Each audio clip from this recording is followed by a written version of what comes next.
Hello, welcome to Station 3, the Visual Station. My name is Simone Sobel, and I live in the Toco Hills Jewish community, along with my husband and 4 daughters. I'm a practicing psychotherapist and spend my spare time in my pottery studio, where I enjoy creating Judaica and other forms. I would like you to close your eyes and imagine that you are out in the desert at night during the time of the Holy Temple. You climb with a torch to the highest peak in sight, and you stare at a dark sky. Why? You are looking for the new moon, the moon of Tishrei, which in turn marks Rosh Hashanah, the first night of the new year. You rush to report this to the Sanhedrin, the High Court of Israel. You have no phone, no internet, and no radio. You travel for hours back to Jerusalem and announce to the court that you have witnessed the new moon. In temple times, the dates of all our holidays were tied to the date that Sanhedrin sanctified the new month, or Rosh Chodesh, which could vary by one day based on the testimony of eyewitnesses. Generally, there was ample time for the correct dates of holidays such as Passover and Shavuot, which fall in the middle of the month, to be communicated to Jewish communities throughout Israel and beyond.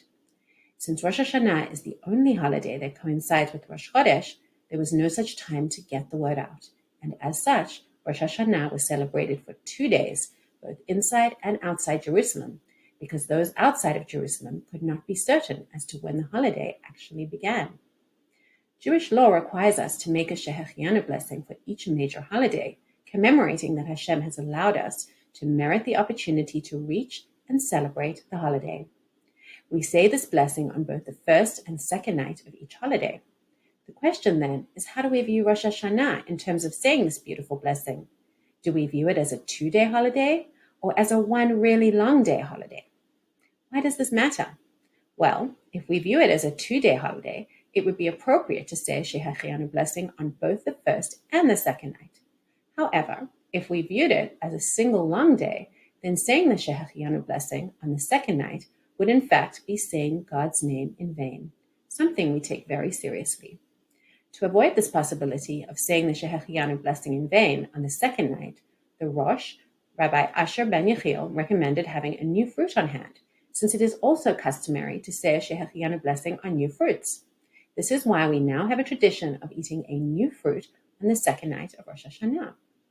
These days, finding a new exotic fruit has become almost a sport in certain families.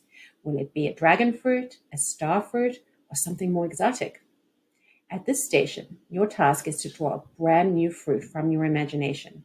If you don't finish creating your fruit at this station, don't worry. You can always complete this activity at home. But we would love for you to share your pictures or drafts at the Zoom meeting tonight.